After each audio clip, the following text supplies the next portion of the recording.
사도행전 16장 16절부터 18절까지 같이 읽습니다. 시작. 우리가 기도하는 곳에 가다가 점치는 귀신 들린 여종 하나를 만나니 점으로 그 주인들에게 큰 이익을 주는 자라.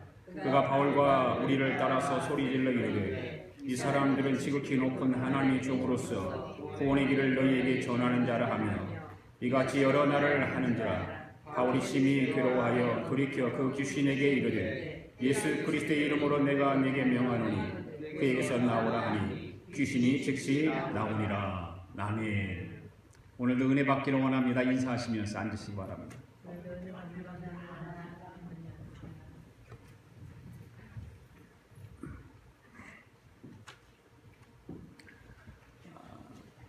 우리나라의 오래전 이야기입니다만 단군 교주였던 김혜경 씨라는 분을, 교회를 오래 다니신 분들은 다 알아요.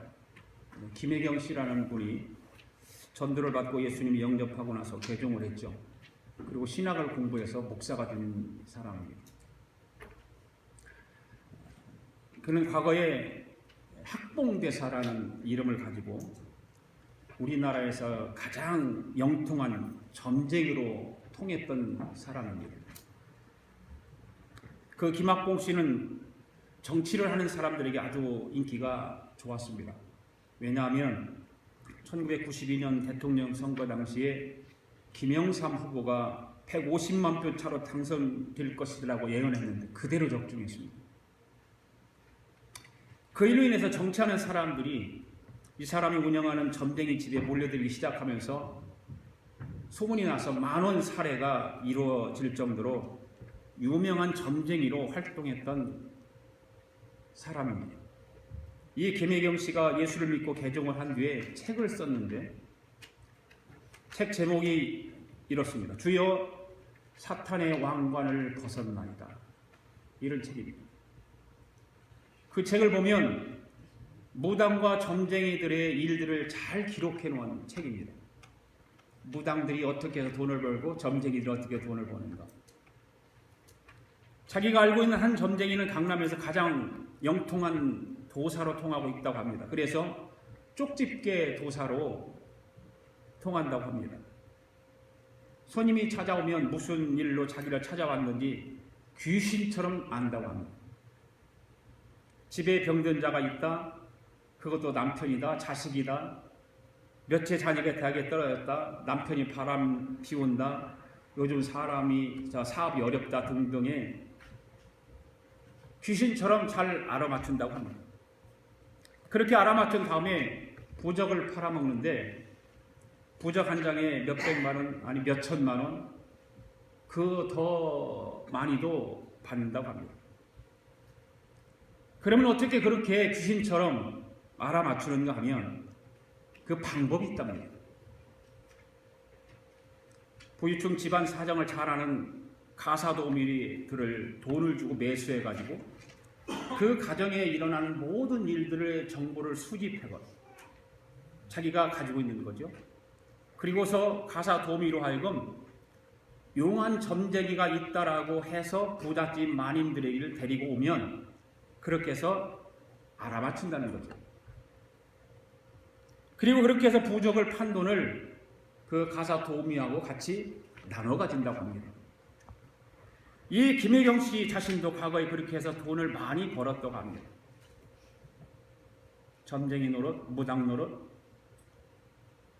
학봉대사 노릇을 하면서 돈을 많이 벌었는데 예수를 믿고 구원받고 목사가 되었다는 이야기입니다. 오늘 본문의 말씀을 통해서 증인들의 이야기 51번째입니다. 귀신 들린 자를 고친 바울이라고 하는 제목을 가지고 말씀을 강해할 때에 우리 주 예수 그리스도의 이름이 얼마나 위대하고 귀하신 이름인가를 다시 한번 깨닫게 되기를 바랍니다. 예수님의 이름이 얼마나 능력 있고 예수님의 이름이 얼마나 귀한가를 우리는 다시 한번 알아야 됩니다. 첫째로 바울이 귀신 들린 사람을 만났습니다. 16절 읽겠습니다. 시작. 우리가 기도하는 곳에 가다가 점치는 귀신 들린 여종 하나를 만나니 점으로 주인들에게 큰 이익을 주느니라. 여러분 지금 사도 바울 일행이 어디를 가고 있습니까? 우리가 기도하는 곳에 가다가 지도를 다시 한번 볼까요? 지도 한번 보여주세요. 예. 지도 보면 2차 전도 여행이 여기서부터 시작했죠. 여기서 바울과 실라가 같이 떠납니다. 그래서 길리기아를 다소, 더베, 그래서 루스드라에 도착해서 누구를 만나죠? 루스드라에서 누구를 만나죠? 디모데. 루스드라에서 디모데를 만납니다. 그래서 안디옥 비시다를 거쳐서 비두니아까지 갔는데, 비두니아까지 갔을 때 성령이 아시아에 전도를 하지 못하게 막습니다. 비두니아에서. 막은 다음에 여기서 이제 어디로 가냐면 드로아로 가죠. 드로아는 아시아의 맨 처음이다 끝이다? 맨 끝이다. 아시아의 맨 끝인데 여기 드로아 왔을 때에 여기 마케도니아에 있는 사람이 손짓에서 불러서 자기들을 와서 도와달라고 요청을 합니다. 그래서 이 배를 타고 마케도니아로 갔는데 첫 만나는 도시가 무슨 도시? 빌립보 도시. 빌립보 도시에서 누구를 만나죠? 어느 여자? 루디아라고 하는 여자를 만나죠. 루디아라고 하는 여자를 만나서 가정이 전체 침례를 받고 구원을 받고 나서 교회를 세운 것이 무슨 교회? 빌립보 교회입니다. 지금 빌립보 교회에 머물고 있는 거예요. 그래서 빌립보에 머물면서 이제 바울의 일행이 그 마케도니아 지역의 성령을 통해서 유럽의 복음을 전하도록 지시를 받고 건너가서 복음을 전하려면 해야 될 일이 있는 거죠. 그러니까 오늘 16절에 보니까 기도하는 곳에 가다가 기도하는 곳으로 찾아간 것입니다. 기도하는 곳에 갑니다. 아시아 선교의 길이 막혀서 고민하고 있던 사도 바울에게 마케도니아에 있는 사람이 건너와서 우리를 도와달라고 환상을 통해서 보게 된 것입니다. 그래서 아시아 쪽보다는 유럽 쪽으로 건너가서 복음을 전파하는 것이 하나님의 뜻인 것을 깨닫고 마케도니아로 건너간 것입니다. 그곳이 바로 아까도 말씀드렸지 첫 성인 빌립보에 이르게 된 것입니다. 그런데 바울이 그곳에 도착해서 첫 번째 한 일이 뭐냐면 13절에서 지난주일날 보았습니다. 기록한 일 안식일에 강에 나가서 모인 여자들에게 기도처가 어디 있는가를 묻지요. 다른 곳을 묻지 않습니다. 기도할 곳을 묻습니다. 우리가 쉴 곳을 묻지 않았습니다. 먹을 곳을 묻지 않았습니다. 우리가 이곳에 왔으니까 좀 구경이나 좀 하자 그래서 좋은 공원이 어디인가를 묻지 않았어요. 여러분, 바울이 이 여인들에게 무엇을 물었습니까? 기도하는 곳이 어딘가? 기도할 곳이 어딘가? 이걸 묻고 있습니다. 왜 기도하는 것을 물었을까요? 왜 바울과 일행이 기도하는 것을 왜 물었을까요? 첫 유럽에서 예수 그리스도의 그 생명의 복음을 전파하기 위해서 기도를 먼저 해야 되기에 기도할 장소를 물었던 것입니다. 그렇습니다. 예수 그리스도의 생명의 복음을 전파하는 일은 그만큼 중요한 일입니다. 할렐루야. 그렇기 때문에 기도하지 않고서는 할 수가 없는 것입니다. 기도를 통해서 성령의 능력을 받고 기도를 통해서 하나님의 도움을 받아서 그 유럽 지역에 복음을 전하기를 원했던 것입니다. 그래서 바울 일행은 기도처가 어디에 있는지 알아놓고 오늘 본문 말씀처럼 일행과 함께 기도하는 곳으로 가고자 했던 것입니다. 사랑하는 성도 여러분, 기도의 중요성을 알고 기도하는 곳으로 가는 사람이 복 있는 사람인 줄 믿습니다. 왜일까요? 우리 하나님은 기도하는 사람을 가까이 해 주신다라고 성경은 말하고 있어요. 기도하는 사람에게 하나님이 가까이 하시고 기도하는 사람과 하나님이 함께 하신다라고 말씀하고 있습니다. 성경 어디 있는지 한번 찾아보겠습니다. 시편 145편 18절 말씀 시작. 여호와께서는 자기에게 간구하는 모든 자 곧 진실하게 간구하는 모든 자에 가까이 하시는도다. 여호와께서 자기에게 뭐하는 자? 간구하는 자, 기도하는 자, 곧 진실하게 기도하는 모든 자에게 가까이 하신다고 말씀하고 있습니다. 할렐루야. 네. 신명기 4장 7절 말씀도 한번 보겠습니다. 시작. 우리 하나님 여호와께서 우리가 그에게 기도할 때에마다 우리에게 가까이 하신 것 같이 그 신이 가까이 함을 얻은 큰 나라가 어디 있느냐. 여기에서도 마찬가지로 하나님께 기도하는 자를 하나님께서 가까이 해주신다 말씀하고 있는 것입니다. 여러분, 하나님께서 여러분과 가까이 해주시기를 원하십니까? 그렇다면 기도하는 사람이 되시기를 바랍니다. 기도하는 사람이 될 때에 하나님이 함께 하시고 가까이 해주시고 지켜주시고 인도해 주시는 것입니다. 사도 바울이 기도하러 가고 있습니다. 그때 누구를 만나죠? 점치는 귀신 들린 여자를 만났습니다. 여종인데 점치는 귀신 들린 여자인 것입니다. 사람들은 귀신이 없다고 말합니다. 귀신이 어디가 있어? 웃기는 소리 하지 마. 귀신 없어. 아마 여러분 중에도 그렇게 생각하는 사람이 있을지 모르겠어요. 여러분, 귀신이 있습니까? 없습니까? 없습니까? 있습니까? 아리송하죠. 있는 것도 같고 없는 것도 같고. 그런데 성경을 보면 귀신이 있어요. 성령이 말하고 있어요. 성경이 귀신이 있다라고. 성경을 보면 여러 형태의 귀신이 있습니다. 벙어리가 되어서 말을 못하게 하는 귀신도 있습니다. 육체의 병을 가져다주는 귀신도 있습니다. 예수님을 믿지 못하게 하는 불신앙의 마음을 가져다는 귀신도 있습니다. 그런데 본문에 기록된 여종은 어떤 귀신에 함께하고 있는가? 점을 치는 귀신이 들렸어요. 귀신에 사로잡혀서 점을 치는 여인인 것입니다. 귀신의 힘을 통해서 사람의 장래를 예언해주고 귀신의 힘으로 사람들의 사주팔자를 알아맞혀주는 거예요. 그런 귀신 들린 여종을 사람들이 그냥 놔둘 리가 없죠. 성경을 보면 그 집 주인이 그 귀신 들린 여종을 돈을 버는 수단으로 써먹는 거죠. 네. 성경을 보면 그때 당시나 지금이나 점쟁이들은 돈을 잘 벌었다라고 하는 것을 알 수가 있어요.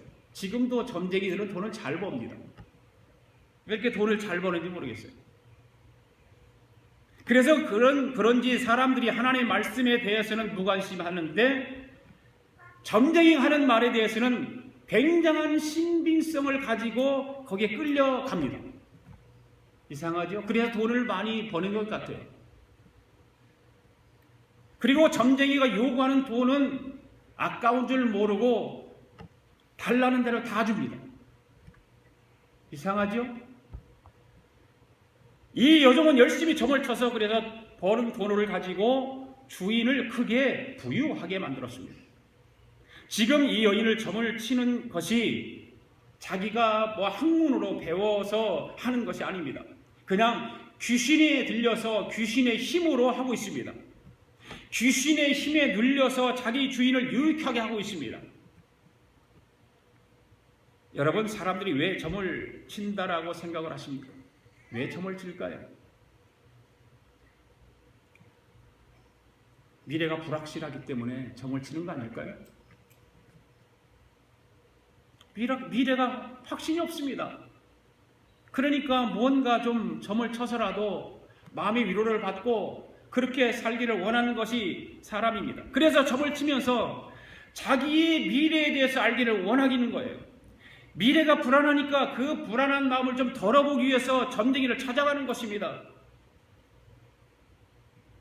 중국집에 가서 밥을 먹으면 과자 속에다 꼭 종이를 한 장 써서 뭔가를 글씨를 써놓은 게 있어. 사람들이 신기하죠. 그걸 왜 꼭 보지요? 그거 안 봐도 되는데 꼭 봐요. 보면 미래가 어떻다 이 써 있어요. 그 좋은 말이면 기분 좋고 좀 좋지 않은 말이면 속이 상한 거죠. 그 사람들이 다 심리는 다 똑같은 것 같아요. 그것이 뭘까요? 불확실한 미래가 나한테 있다는 얘기입니다. 그것을 좀 덜어보기 위해서 점쟁이도 찾아가고 그런 과자 쪽지 안에 들은 그 쪽지도 보게 되는 거예요. 인간의 힘으로 무엇이든지 다 알 것 같고 잘할 것 같은데 그런 걸 보면 아는 것이 하나도 없어요. 잘하는 것이 하나도 없는 것입니다. 너무나 인간은 연약하기 짝이 없습니다. 점쟁이를 찾아다니고 그 종이 한 줄에 써있는 글씨 때문에 기뻐하고 슬퍼하고 속상해하는 것을 보면 인간은 너무나도 연약하고 부족한 것입니다. 할 수 있는 것이 하나도 없습니다. 한치 앞날을 바라볼 수 없기 때문에 어떠한 특별한 힘을 빌어서 미래를 알아보기 원하는 것이 우리 인간의 나약한 모습이 아닌가 생각을 해봅니다. 여러분, 이 여정의 모습을 통해서 오늘 우리에게 주는 교훈이 무엇이라고 생각하십니까? 이 여정은 귀신의 힘을 통해서 사로잡혀서 자기 나름대로 열심히 이뤄내서 주인에게 크게 유익을 주었다는 것입니다. 그렇다면 오늘 우리가 예수를 믿고 구원받은 자로서 정말 신앙생활을 하고 있는데 예수 그리스도를 구세주로 고백하고 믿음으로 살아가는 사람들이 우리인데 우리는 그 점을 치고 주인을 유익하게 해주는 그 점쟁이보다도 잘 타고 있습니까? 못하고 있습니까? 나를 구원해 주신 그 전능하신 하나님 예수 그리스도를 향해서 나에게 맡겨진 사명을 지금 잘 감당하고 있느냐 그 말이에요. 점쟁이도 자기가 가지고 있는 그 모든 귀신에 들렸던 마귀에 끌려갔던 주인을 좋게 하기 위해서 그 일을 하는데 우리는 우리를 구원해 주신 그 전능하신 하나님, 전능자 하나님을 위해서 과연 지금 신앙생활을 잘하고 있는가 그 말이에요. 나의 생명이 되시고 길 되시고 구원자 되시는 그 하나님을 유익하게 하고 있느냐 그 말이에요.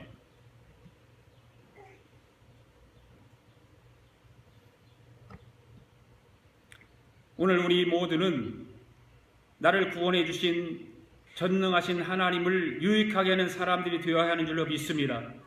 그 여종이 귀신의 힘에 사로잡혔듯이 오늘 우리는 무엇에 사로잡혀서 신앙생활을 해야 될까요?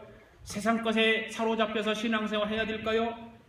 이 점쟁이와 같이 귀신에 사로잡혀서 신앙생활을 해야 될까요? 우리는 성령에 사로잡혀야 될 줄로 믿습니다. 성령에 사로잡혀서 신앙생활을 해야 우리는 신앙생활을 바르게 하는 것입니다. 그리고 좌로나 우로나 치우치지 않는 신앙으로 하나님을 찬양하며 영광 돌리는 저와 여러분 될 수 있기를 바랍니다. 두 번째로 귀신도 인정한 바울의 신앙을 한번 보겠습니다. 17절 있습니다. 시작. 그가 바울과 우리를 따라서 소리질러 이르되 이 사람들은 지극히 높은 하나님의 종으로서 구원의 길을 너희에게 전하는 자라 하며 아멘. 점을 치는 여종은 바울의 일행을 보자마자 뭐라고 말하죠? 지극히 높은 하나님의 종이다 라고 얘기해요. 예. 어떻게 이 점을 치는 여종이 바울의 일행을 보고 지극히 높은 하나님의 종인 것을 알았을까? 여러분, 귀신은 사람을 귀신같이 알아본다는 사실을 여러분들 잘 알죠? 귀신은 사람을 귀신같이 알아봐요. 특히 예수 믿는 사람은 더 귀신같이 알아봅니다. 마가복음 5장에 보면 예수님께서 거라사 지방에 가셨을 때에 광란을 부리던 그 귀신 들린 사람이 예수님을 알아보고서 멀리서 달려와서 점을 치고 있습니다. 그리고 제발 자기를 괴롭히지 말라는 거예요. 자기는 지금 점을 치고 돈을 벌어야 되는데 당신이 와서 나를 괴롭히면 내가 돈을 못 벌고 점을 칠 수 없으니 괴롭히지 말라는 거예요. 그런데 예수님은 그 귀신의 말을 들어주지 않습니다. 그리고 어떻게 하죠? 그 귀신 들린 사람에게 그 귀신을 향해서 뭐라고 외칩니까? 귀신아, 이 사람에게서 나오라는 거예요. 귀신아, 이 사람에게서 나오라고 했을 때에 그 귀신이, 그 사람에게 붙어있던 귀신이 쫓겨나서 어디로 들어갔다고 그랬지? 성경에 기록하고 있죠? 돼지떼로 들어갔다. 오늘 본문의 말씀도 귀신 들린 여종이 점을 하다가 바울과 일행을 쫓아왔습니다. 왜 쫓아왔습니까? 바로 하나님의 종인 것을 알았기 때문에. 점을 치는 사람이든 무당이든 이들이 한참 점을 치고 있는데 예수 믿는 사람이면 점괘가 나오지 않는다고 해요. 이상하죠? 왜 예수 믿는 사람이 거기 가면 그 사람이 점괘가 안 나오고, 무당을 하다가 예수 믿는 사람이 오면 딱 알아보고 당신 여기 오면 안 돼 가라고 말하죠. 많은 경험을 여러분 한국에서 해봤을 거예요. 무당 푸닥거리는 데가 예수 믿는 사람이 가면 대번에 알아봅니다. 그리고 그 예수 믿는 사람을 향해서 당신은 여기 오면 안 된다고 저리 가라고 쫓아냅니다. 아마 이 여종도 그랬을 것입니다. 바울의 일행이 왔을 때 쫓아가서 하나님의 종이라고 말을 하지 않습니까? 왜 하나님의 종이라고 말했을까요? 귀신도 하나님의 종을 귀신같이 알아보기 때문에 그렇습니다. 여러분, 하나님은 지극히 높으신 분이십니다. 아멘. 그 하나님과 비길 자는 아무도 없습니다. 오늘 우리가 지극히 높으신 하나님의 자녀가 된 것을 우리는 기뻐하고 즐거워해야 되는 것입니다. 우리가 하나님의 자녀가 된 것이 우리의 실력이나 우리의 노력으로 되었습니까? 그렇지 않지 않아요. 오직 예수 그리스도의 십자가의 공로로 된 줄로 믿습니다. 하나님은 그 아들 예수 그리스도를만 믿으면 누구든지 자녀 삼아 주신다고 약속하셨어요. 누구든지. 점을 치는 여종이 바울의 일행을 찾아옵니다. 그런데 쫓아오면서 뭐라고 말해요? 지극히 높은 하나님의 종으로 구원의 길을 너에게 전하는 자라, 이렇게 말하는 귀신이. 점을 치는 이 여종은 바울이 예수를 믿는 것만 아는 것이 아니라 바울이 무슨 일로 인해서 이 마케도니아에 왔는지를 다 알고 있습니다. 바울이 사람에게 구원의 길을 전하기 위해서 마케도니아에 왔다는 사실을 잘 알고 있어요. 사랑하는 교회 여러분, 예수 그리스도를 믿는 사람에게 가장 보람 있는 일이라면 어떤 일일까? 여러분은 지금까지 예수 믿고 신앙생활하면서 어떠한 일이 가장 보람된 일이었습니까?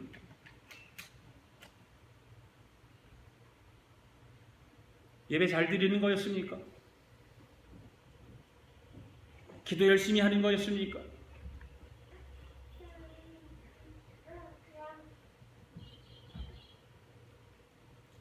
헌금을 많이 하는 거였습니까?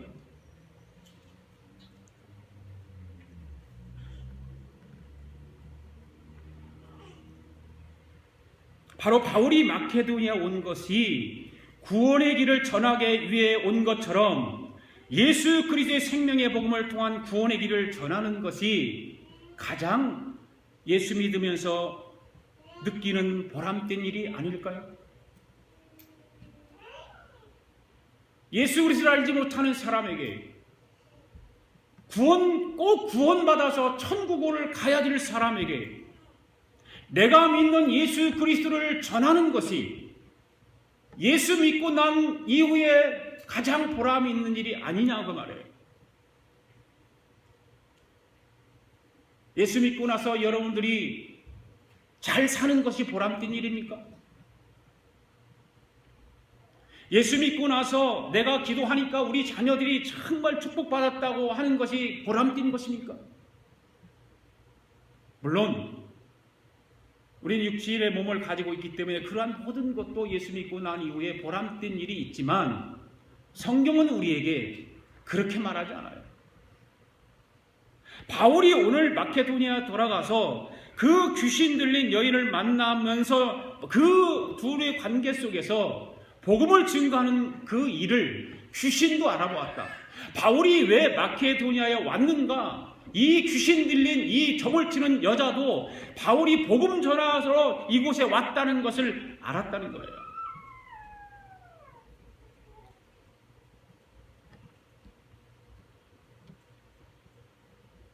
사망의 음침한 골짜기로 달려가는 수많은 사람들에게 구원을 말하고 구원의 길을 전하는 것이 가장 귀한 일이라고 하는 것을 우리는 다시 한번 깨닫게 되기를 바랍니다. 오늘 본문에서 귀신 들려서 점치는 여종이 바울을 보고 한 말 가운데 오늘 우리가 감당해야 할 사명이 무엇인가를 깨닫는 저와 여러분 되기를 바랍니다. 지극히 높으신 하나님의 자녀가 된 저와 여러분이 당연히 해야 할 사명은 바로 복음을 전하는 것입니다. 할렐루야. 생명의 복음을 전하는 일이야말로 가장 복되고 가장 보람된 일인 것을 믿습니다.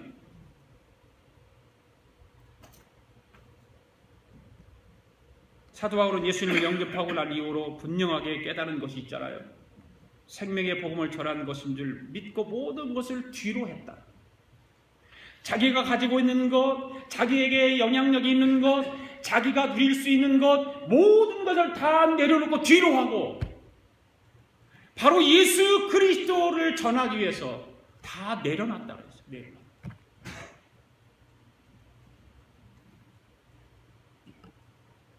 오늘 우리도 마찬가지입니다. 과거를 돌아보면 우리는 사탄 마귀의 종이었습니다. 그러나 지금은 지극히 높으신 하나님의 자녀입니다. 할렐루야. 여러분 지극히 높으신 하나님의 자녀인 것을 믿습니까? 그러므로 과거처럼 마귀의 종이 되어서 육체의 정욕대로 살아가지 말고 우리를 구원해 주신 주님의 복음을 전하며 살아가야 될 줄로 믿습니다. 어떻게든지 만나는 사람마다 예수 믿으세요 한마디만 해도 성령님이 얼마나 기뻐하실까. 하나님은 우리를 구원해 주신 그 놀라운 역사가 우리 가운데서 입으로 전달하고 입으로 선포하는 그 일을 하나님은 얼마나 기뻐하실까.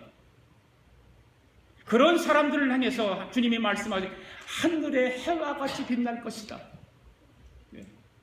죽어가는 영혼을 한 사람을 주께로 돌아오는 자에게는 해와 같이 빛날 것이다.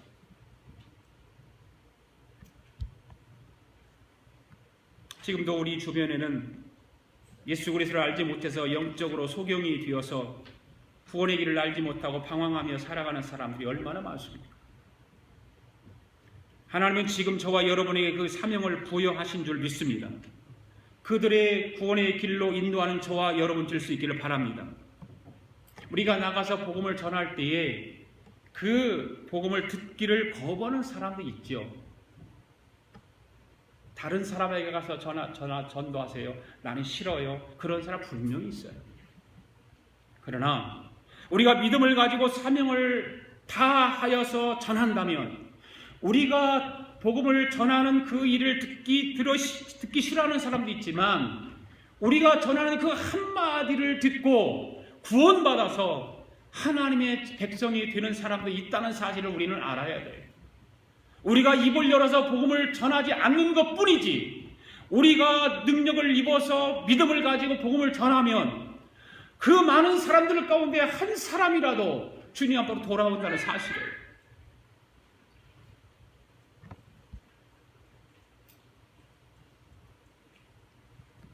그런 사실을 기억하시고 어떻게든지 예수 그리스도의 생명의 복음을 전하는 저와 여러분 될 수 있기를 바랍니다. 세 번째로 귀신은 예수 그리스도의 이름으로만 물러갑니다. 할렐루야.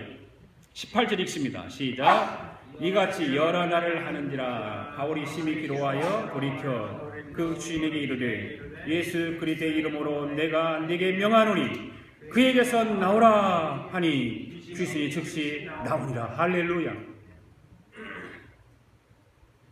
귀신 들린 점쟁이 여종이 끊임없이 바울 일행에게 이들은 지극히 높은 하나님의 종들이다라고 하니까 바울이 괴로워했다 그래서 괴로워했다. 그런데 그러면서 바울이 그 여종을 향해서 예수 그리스도의 이름으로 명해서 그 여인에게 붙어있는 귀신을 즉시 쫓아냅니다. 여느 사람 같으면 자기를 향해서 하나님의 종이라고 말한다면 좀 우쭐을 할 수 있잖아요. 그렇죠? 정말 진실한 하나님의 종이야 저 사람은. 저 사람 능력 있어. 그렇게 다른 사람이 그렇게 인정해주고 말을 한다면 우쭐할 수밖에 없겠죠. 쪽집게처럼 남의 운세를 말아맞추는 점쟁이가 그렇게 자기를 죽여 세우고 하는데 기분 나빠할 사람이 어디가 있습니까?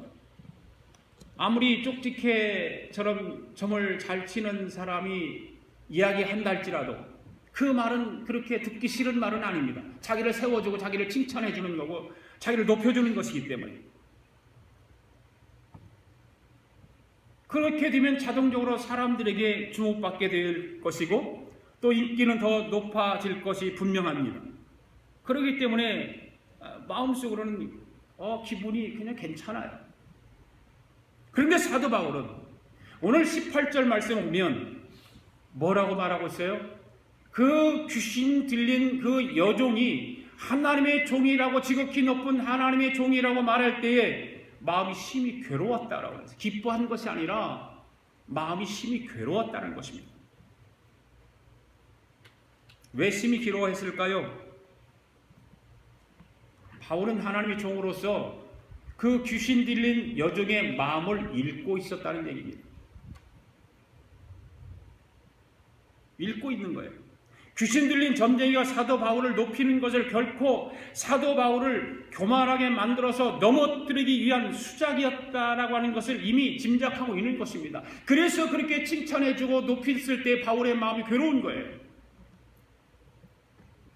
만약에 여러 날 동안 그 귀신 들린 여인이 쫓아다니면서 칭찬하고 높여주면 그랬을 때 당연히 그것을 그렇구나, 내가 좀 잘났나, 내가 좀 잘하는 건가, 그렇게 당연하게 받아들였더라면 바울은 틀림없이 교만해졌을 것이고 아마 유럽 선교를 실패했을 거예요. 이와 같이 당연하게 받아들일 수밖에 없었던 모든 환경을 극복하고 선교 사역을 잘 감당할 수 있었던 것은 바울은 이미 예수 그리스도를 영접하고 나서 성령이 충만했던 사람입니다. 변함없이 성령이 충만한 사람이었습니다. 어떠한 일이 있어도 바울에게 있어서 성령 충만함이라고 하는 것을 잃어버릴 수가 없었습니다.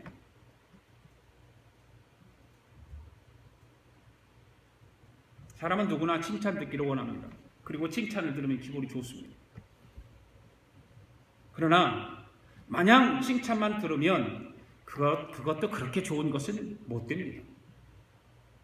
그래서 삼가 조심해야 됩니다. 칭찬만 계속 해준다면, 나를 향해서 계속 칭찬만 해준다면 그것도 조심해야 됩니다. 왜? 그것이 마귀가 던져준 올무일 수도 있다는 거예요. 우리 아가페 교회 교우들은 사람에게 칭찬 듣는 것도 중요하지만 하나님 앞에서 칭찬 듣는 교우들이 되실 수 있기를 바랍니다. 하나님께로부터 칭찬을 많이 들어야 돼요. 그래야 하나님이 가까이 하신다고 해요. 하나님이 함께 하시는 것입니다. 사도 바울이 그 말을 듣고 심히 괴로워했습니다. 그 괴로움을 어떻게 발산하죠? 그 괴로움을 사도 바울이 발설을 하는데 뭐라고 말합니까? 예수 그리스도의 이름으로 내가 내게 명하노니 그에게서 나오라는 거예요.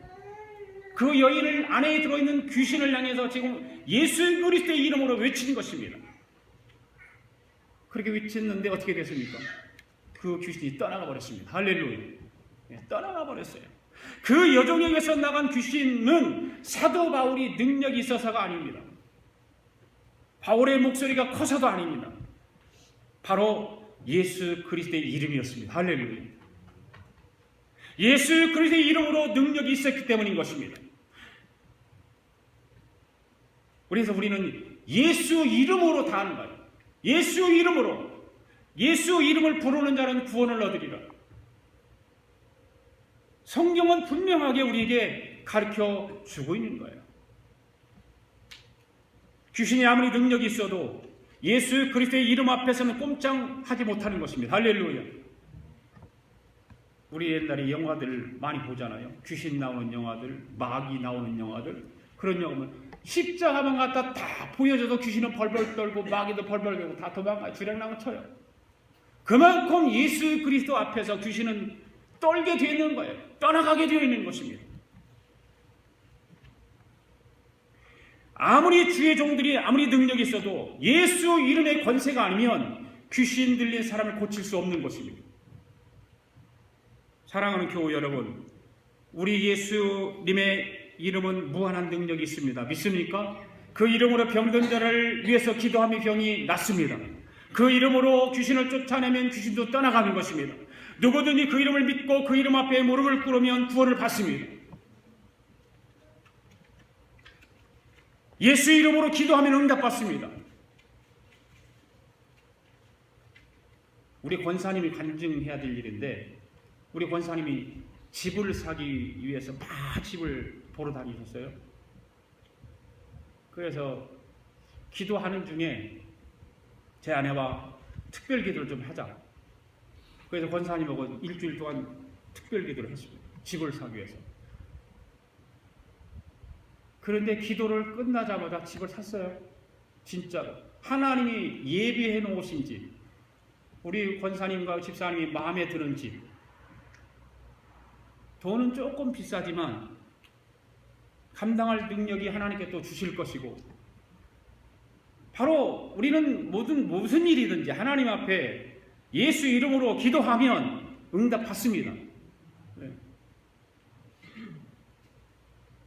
여러분들은 잘 나가서 기도하는 것을 게을리하고 기도하지 않는지를 모르지만 잘 나갈 때 잘해야 되는 거예요. 조심해야 돼요. 내 형편이 좋아질 때 조심해야 되는 거예요.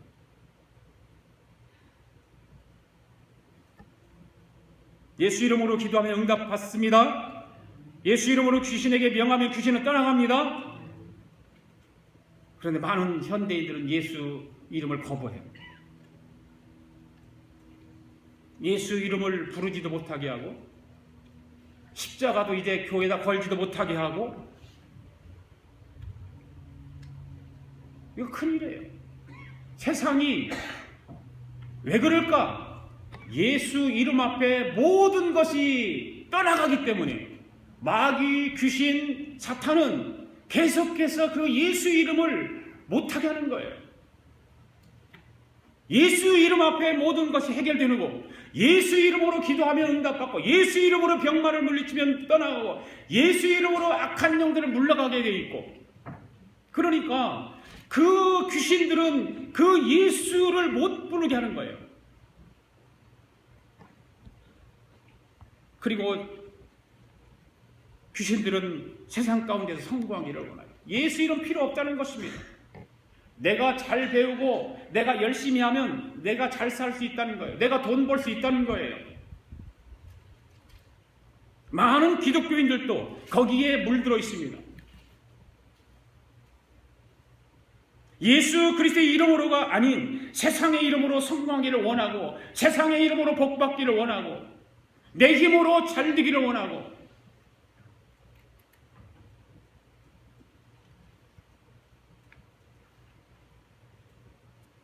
주님은 우리에게 남을 복되게 하라고 말합니다. 나를 통해서 예수 이름으로 남을 복되게 하라고 말합니다. 그런데 세상은 나를 복되게 하라고 말하고 있어요. 주님은 약자 곁에 서라고 하는데 세상은 강자 곁에 서라고 말하고 있어요. 그래서 오늘 많은 성도들이 세속적인 가치관을 가지고 따라갑니다. 무엇이 사람을 바른 가치관으로 나가지 못하도록 붙잡는 것일까? 바로 사탄 마귀입니다. 귀신에 붙들리면 바른 가치관으로 나가지 못하게 합니다. 예수 그리스도를 온전히 믿지 못하게 만드는 것입니다. 세상 것으로 무엇인가 해결하려고 애를 쓰고, 내 힘으로 모이는 것으로, 잡히는 것으로 뭔가를 해결해 보려고 몸부림을 치고 있는 것입니다. 그래서 지금은 이 여종처럼 귀신에 붙잡혀 사는 사람들이 많다는 거예요. 그래서 항상 불안하고 두려움에 사로잡혀 살아갑니다. 집을 사는 것도 우리 권사님 같이 예수 이름으로 기도하는 것이 아니라 귀신에게 묻습니다. 이사 날짜도 귀신에게 묻고, 결혼 날짜도 귀신에게 묻고, 이름 짓는 것도 귀신에게 묻고, 그런 사람이 마음에 대자유가 없습니다. 더 나아가 한이라는 것이 우리나라 사람에게는 있잖아요. 한. 그 한과 상처에 붙잡혀 살아가요. 미움과 원한에 붙잡혀 살아가요. 불평과 원망이 체질화된 삶을 사는 것도 큰 의미에서 귀신에 붙들려 사는 것과 다름이 없는 거예요. 귀신은 우리에게 한번 접근하면 이런 모든 것, 세상적인 것으로 우리를 감싸서 우리를 불안하게 만들고 다투게 만들고 원망하게 만들고 원한을 품고 붙잡혀 살게 만드는 것입니다. 여러분에게 질문을 드립니다. 귀신에 붙잡혀 사는 것에 반대되는 삶은 무엇일까요?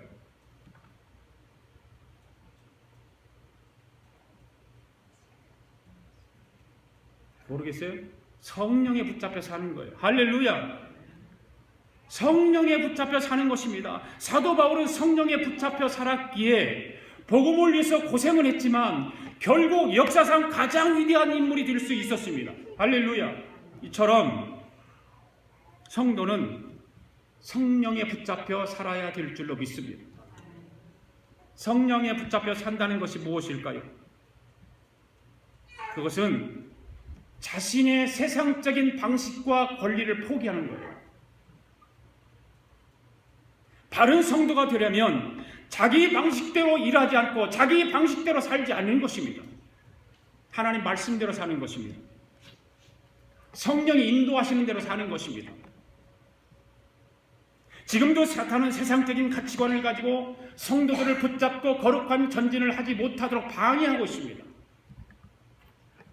그럴 때일수록 오늘 우리는 더욱 성령에 붙잡히고 사명에 붙잡히고 사랑에 붙잡혀 살기를 바랍니다. 그러면 우리를 메고 있는 각종 사슬이 끊어지게 될 줄로 믿습니다. 우리를 붙잡고 있는 그 더러운 귀신이 떠나갈 줄 믿습니다. 하나님 은혜가 넘치는 복된 세계가 그런 것들이 끊어지기 시작하면 우리에게 열리는 거예요. 소망이 생기고 은혜가 넘치고 하나님의 사랑으로 가득 차게 되는 거예요. 우리 입술에 파수꾼을 세워서 복음을 전하게 하고 그 복음 전함으로 인해서 한 영혼이 주께 돌아오면 하늘의 해와 같이 빛나게 한다고 주님 말씀하시는데 우리 아가페 교회의 모든 성도들은 그렇게 복음 전에서 하늘의 해와 같이 빛나는 성도들 될 수 있기를 바랍니다. 기도하겠습니다. 하나님 아버지, 오늘을 살아가는 우리의 모습과 삶을 이 시간 말씀을 들으면서 돌아봅니다. 교회는 나오기는 하지만 성령님이 아닌 다른 어떤 것에 사로잡혀 살아가는 우리의 삶은 아닌지 이 시간 들은 하나님의 말씀을 통해 듣고 깨닫고 변화된 삶을 살아갈 수 있도록 우리 모두를 인도하여 주시옵소서. 오늘 우리 모두는 성령님에게 붙들려 살아가게 하시고 성령님의 음성에 귀를 기울이며 살아가는 우리 모든 교우들 되도록 축복하여 주시옵소서. 감사드리며 예수님의 이름으로 기도드립니다. 아멘. 다 일어나서 함께 찬양 드립니다. 예수 이름이 온 땅에 퍼져가네. 예수 이름이 온 땅에 퍼져가네. 잃어버린 영혼 예수 이름 그 이름 듣고 돌아오네. 예수님 기뻐 노래하시리. 잃어버린 영혼 돌아올 때 예수님 기뻐 춤추시리. 잃어버린 영혼 돌아올 때 예수 이름이 온 땅에 선포되네.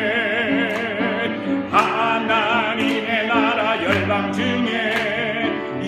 중에 임하시네. 하나님 기뻐 노래하시리. 열방이 주께 돌아올 때 하나님 기뻐 춤추시리. 열방이 주께 돌아올 때 예수 이름이 온 땅에